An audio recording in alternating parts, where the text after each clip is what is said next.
আমার হাতে কি দেখতে পাচ্ছেন বলেন তো?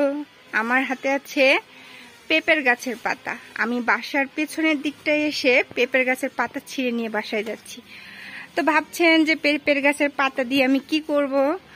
তো কেউ আবার পাগল টাগল ভাবিয়েন না আমাকে। তো কি করব সেটা অবশ্যই ভিডিওতে শেয়ার করব। চলেন কি করব আপনাদেরকে দেখাচ্ছি। এই যে এখানে দেখতে পাচ্ছেন, এই যে এটা হচ্ছে মাগুর মাছ। এই মাগুর মাছের যে গায়ে যে কালোগুলো আছে, এই কালোগুলো আমি পরিষ্কার করব।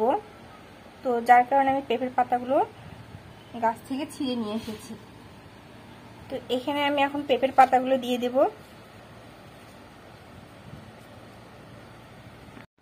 সাথে দিয়ে দেব হচ্ছে একটুখানি লবণ।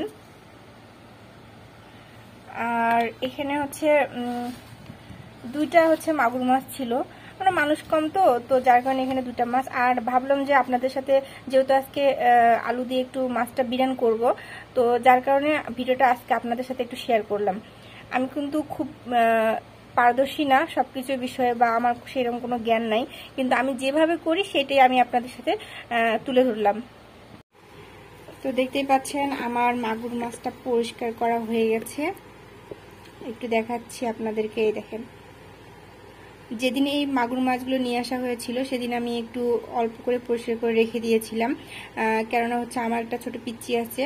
ও পিচ্চিটার কারণে আমি বেশি একটা কাজ করতে পারি না আর কি, একটু ঝামেলা করে। তো ভাবছিলাম যেদিন খাবো সেদিন একটু বেশি করে ভালো করে পরিষ্কার করে নেব। এই দেখেন, তো এর যে পাখাগুলো আছে ছোট ছোট, এগুলো খুব সুন্দরভাবে পরিষ্কার হয়ে গেছে।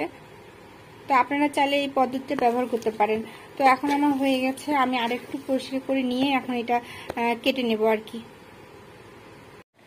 মাগুর মাছটা পরিষ্কার করে আনার পর আমি হচ্ছে এভাবে মাছটা কেটে নিয়েছি। এখন আলু দিয়ে এটা হচ্ছে মাখবো। আমাদের আঞ্চলিক ভাষায় এটাকে বলে হচ্ছে মাছ দিয়ে আলু বিরান, সেই রান্নাটাই করব। তো আজকে টিপসটা কেমন হয়েছে অবশ্যই জানাবেন, আর ভিডিওটা কেমন লাগলো সেটা অবশ্যই কমেন্টের মাধ্যমে জানাবেন। তো ঠিক আছে, এই পর্যন্ত ভিডিওটা আজকে এই পর্যন্ত রাখলাম। আল্লাহ হাফেজ।